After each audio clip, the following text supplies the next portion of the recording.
My daughter brought home a criminal boyfriend and threatened to leave if I didn't let him stay. Her boyfriend nearly destroyed our lives. I never thought I'd be in this situation, but here I am. I, 42F, have been struggling with my daughter Mia, 19F, for the past 3 years. It all started when she turned 16. Before that, we had a great relationship. We'd go shopping together, watch movies, and just enjoy each other's company. I remember her 15th birthday like it was yesterday. We had a small party at home with her closest friends, and I baked her favorite chocolate cake. She hugged me so tightly that day, thanking me for everything. Little did I know how much things would change in just a year. When Mia hit 16, it was like a switch flipped. She began rebelling against everything I said or did. It started small, rolling her eyes when I asked about her day, sighing dramatically when I suggested we watch a movie together. But it quickly escalated. She started breaking curfews, hanging out with people I didn't approve of, and even skipping school. I'm a single mom, and it's been that way for most of Mia's life. Her father, Jake, 43M, left us when she was just 2 years old. We met in college. He was the charming guy everyone wanted to be friends with, and I fell hard. We got married young, right after graduation, and had Mia a year later. At first, Jake seemed excited about being a dad. He'd spend hours playing with her, taking her for walks in the park. But as the reality of parenthood set in, the sleepless nights, the constant responsibility, he started to withdraw. One day, when Mia was 2, I came home from grocery shopping to find a note on the kitchen table. Jake wrote that he couldn't handle the pressure of being a husband and father. He apologized, said he loved us both, but needed to find himself. Just like that, he was gone. No warning, no discussion. I was left alone with a toddler and a mountain of confusion and hurt. I spent the next few years just trying to keep us afloat. I worked part-time jobs while finishing my marketing degree, relying heavily on my parents for childcare. It was tough, but watching Mia grow kept me going. She was such a happy child, always laughing and curious about everything. I promised myself I'd give her the best life I could. As Mia grew older, I started building my career. I interned at a small marketing firm, working my way up from coffee runs to managing my own accounts. When Mia was 10, I took a huge risk and started my own firm. Those first few years were challenging. I was often working late into the night after Mia went to bed, trying to build a client base while still being there for my daughter. But it paid off. By the time Mia was 14, my firm had become successful. We moved from our small apartment to a nice house in a good school district. I was finally able to provide Mia with the stability and opportunities I'd always wanted for her. We took our first real vacation that year, a week at Disney World. Seeing her face light up as we walked down Main Street, USA is a memory I'll always cherish. That's why her sudden change at 16 hit me so hard. We'd been through so much together, just the two of us against the world. I couldn't understand what had gone wrong. I tried talking to her, but she'd just shrug and say I wouldn't understand. I even attempted to set up some mother-daughter activities, a cooking class, a spa day, hoping to reconnect, but she always had an excuse not to go. Things really took a turn for the worse when Mia graduated high school last year. I'd always assumed she'd go to college. I'd been saving since she was born to make sure she could attend any university she wanted. But when the time came to start applying, Mia refused. She said college was a waste of time and money, that she didn't need a degree to live her life. I was devastated. All those years of hard work, all the dreams I had for her future. It felt like they were crumbling before my eyes. I tried to reason with her, to explain the opportunities a degree could provide, but she wouldn't listen. Instead, she started hanging out with a group of older kids who seemed to have no direction in life. One day, about 6 months ago, Mia didn't come home. At first, I wasn't too worried. She'd been staying out late a lot. But as the hours ticked by and my calls went straight to voicemail, panic set in. I called all her friends, but no one knew where she was. Or if they did, they weren't telling me. After 2 days of no contact, I filed a missing persons report. I couldn't eat or sleep, imagining all the terrible things that could have happened to her. On the third day, she finally called. But instead of being apologetic or explaining where she'd been, She was angry. She yelled at me for involving the police and threatened never to come back if I didn't withdraw the complaint. I was so relieved to hear her voice that I agreed, just wanting her to come home. When she finally returned a week later, she wasn't alone. She brought a guy with her, Alex, 24M. She introduced him as her boyfriend, saying they'd met at a party a few months ago but had kept their relationship secret because she knew I wouldn't approve. I didn't like Alex from the moment I saw him. He had this arrogant air about him, and the way he looked at our house made me uncomfortable, like he was assessing its value. He was unemployed, claiming he was between jobs and working on his music career. But I never saw him do anything related to music. To my shock, Mia announced that Alex would be living with us. I tried to protest. He was older, we barely knew him. It wasn't appropriate. But Mia threatened to leave again if I didn't agree. Feeling trapped and scared of losing her, I reluctantly allowed it. Over the next few months, Alex made himself at home. He ate our food, used our utilities, and didn't contribute a dime.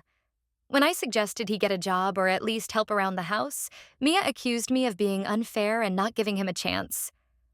She said I was just jealous because I was alone. That hurt. Yes, I hadn't dated much since Jake left. There had been a few relationships over the years, but nothing serious. I'd always prioritized Mia and my business. To have her throw that in my face now was painful. Things got even worse when Mia started pressuring me to give Alex a job at my company. I refused, knowing it would be inappropriate and potentially damaging to the business I'd worked so hard to build. This led to huge arguments, with Mia accusing me of not supporting her choices and Alex manipulating the situation to create more tension between us. Last week, I overheard Alex on the phone in the backyard. He was talking about some kind of scheme, mentioning fake IDs and credit cards. I couldn't hear all the details, but it sounded illegal. When I confronted Mia about it, she dismissed my concerns and accused me of eavesdropping and trying to sabotage her relationship. She even went as far as to say that I was jealous of her happiness and trying to control her life like I always had. I feel like I'm losing my daughter.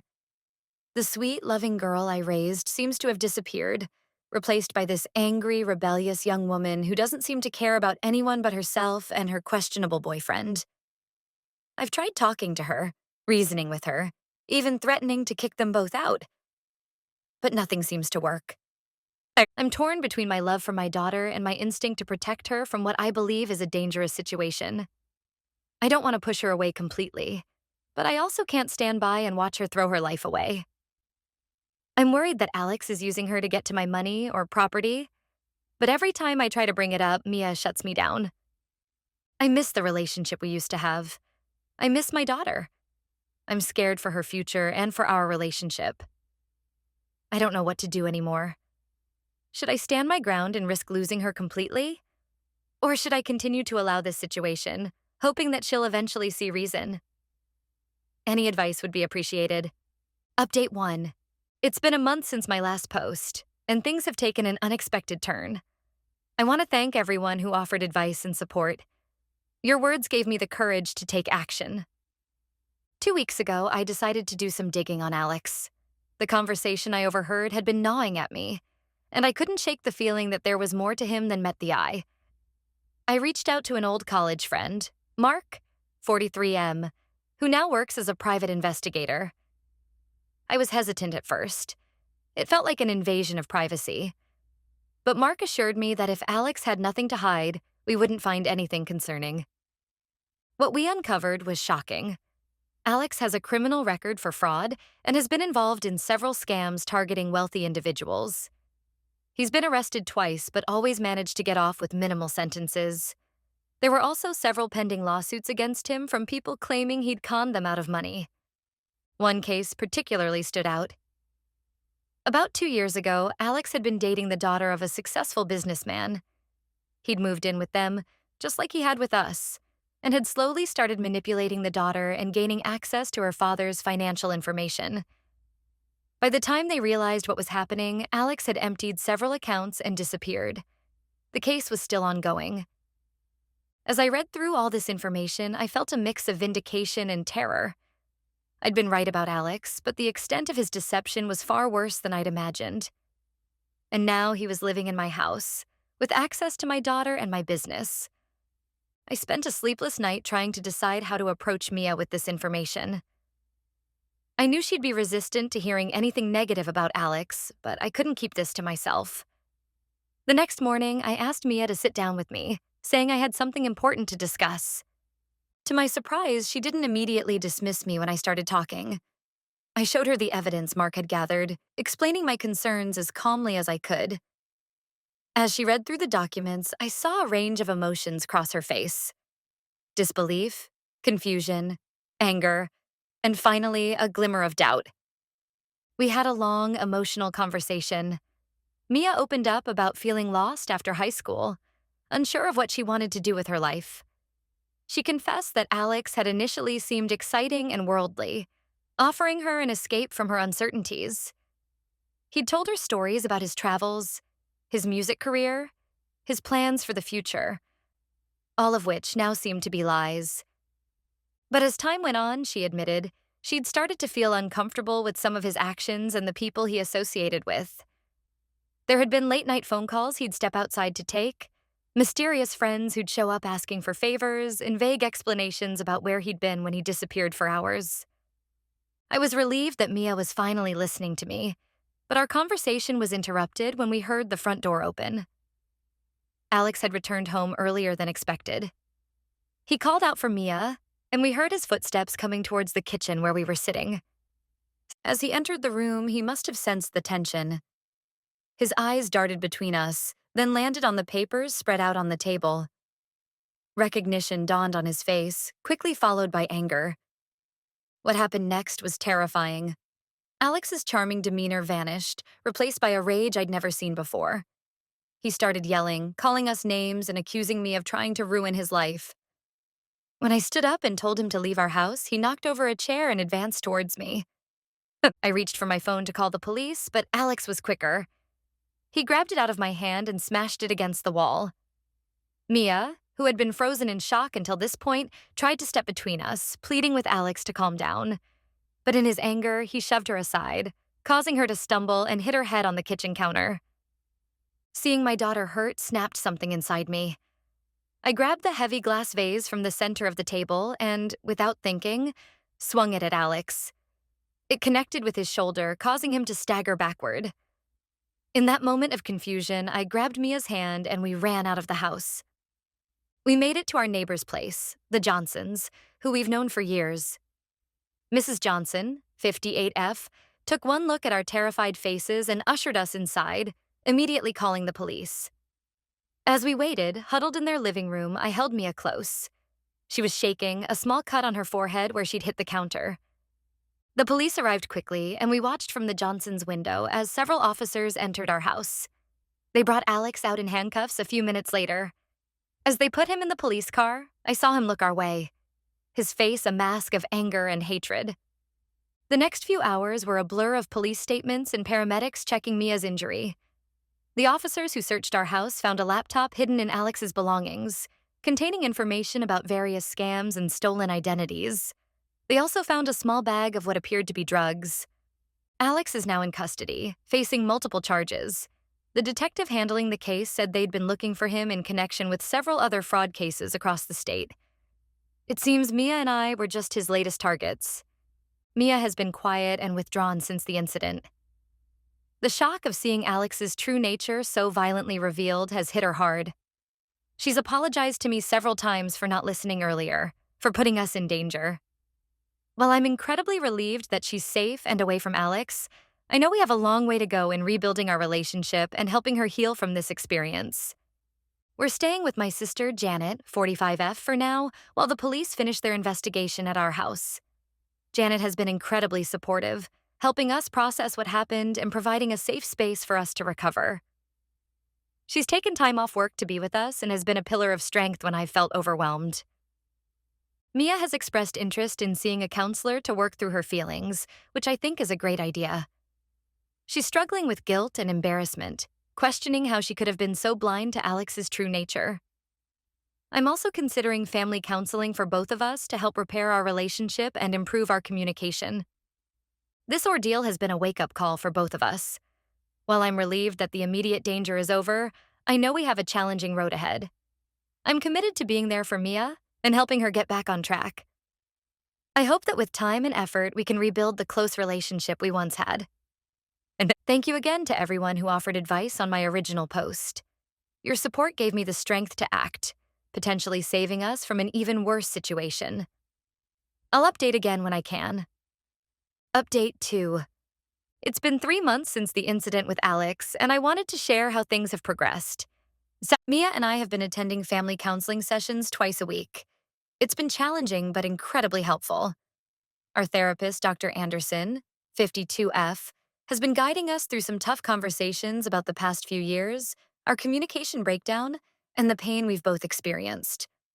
One particularly emotional session revealed that Mia had been struggling with feelings of abandonment since learning more details about her father's departure when she was younger.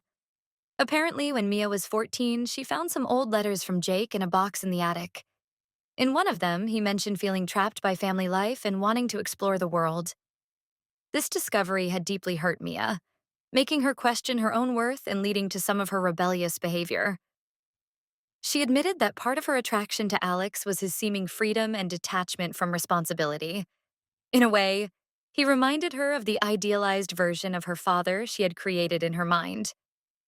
This insight has helped me understand some of her actions over the past few years. It's also made me realize that I need to be more open with Mia about her father and our past. I've always tried to protect her from the pain of Jake's abandonment, but in doing so, I may have inadvertently caused more harm. Mia has also been seeing a therapist individually, Dr. Patel, 38F, to work through her experience with Alex and her feelings of guilt and shame. She's making progress, but there are still days when she struggles with anger and self-doubt. Dr. Patel has been working with her on building self-esteem and developing healthier relationship patterns. On a positive note, Mia has decided to enroll in community college for the upcoming fall semester. She's not sure what she wants to major in yet, but she's excited about taking some general courses to explore her interests. She's particularly looking forward to a psychology class, as her experience in therapy has sparked an interest in understanding human behavior. I'm so proud of her for taking this step towards her future. Then we've moved back into our house, but we've made some changes. We spent a weekend redecorating Mia's room together, choosing new paint colors and bedding. It was a small thing, but it felt symbolic of the fresh start we're both working towards.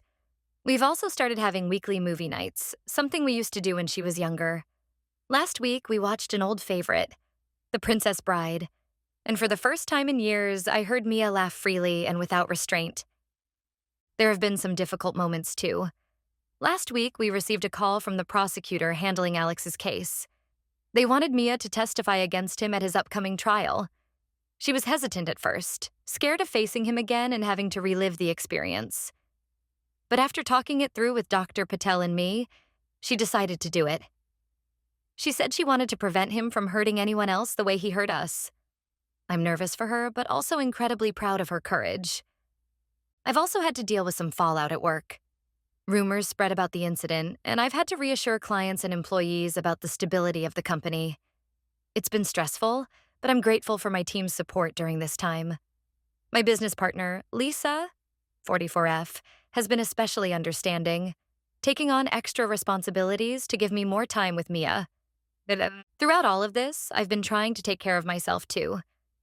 I've started yoga classes at a local studio and have been meeting regularly with my old college friend, Rachel, 41F, for coffee. It helps to have someone to talk to outside of the family and therapy sessions. Rachel has been a great listener and has even offered to be a character witness for us if needed during Alex's trial. We're taking things one day at a time. There are good days and bad days, but overall, I feel hopeful about our future.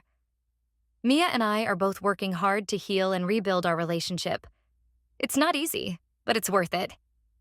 The other day, Mia left a note on my nightstand thanking me for not giving up on her. It was a small gesture, but it meant the world to me. Update 3. It's been 6 months since my last update, and I wanted to share some significant developments in our lives. Mia has completed her first semester at Community College, and I'm thrilled to say she did exceptionally well. She discovered a passion for psychology and is considering pursuing it as a major. Seeing her excited about her studies and future again has been incredibly rewarding. She's even joined a study group and made some new friends who seem to be a positive influence. Our relationship continues to improve. We still have our moments of tension, but we're much better at communicating now. We've learned to listen to each other without judgment and to express our feelings more openly. Our weekly movie nights have become a cherished tradition, and we've even started cooking dinner together a few times a week. Last Sunday, we attempted to make lasagna from scratch. It was a messy disaster, but we laughed through the whole process. Last month, we faced a significant challenge when Alex's trial began. Mia bravely testified against him, recounting their relationship and the events leading up to his arrest. It was a difficult day, but I was so proud of her strength and courage. Several of Alex's other victims also testified, revealing the extent of his crimes. Alex was found guilty on multiple charges and will be serving a considerable prison sentence. After the trial, Mia suggested we take a short trip together to decompress. We spent a weekend at a nearby beach resort, just the two of us. It was the first time in years that we've had that kind of quality time together. We talked, laughed, and even cried a little.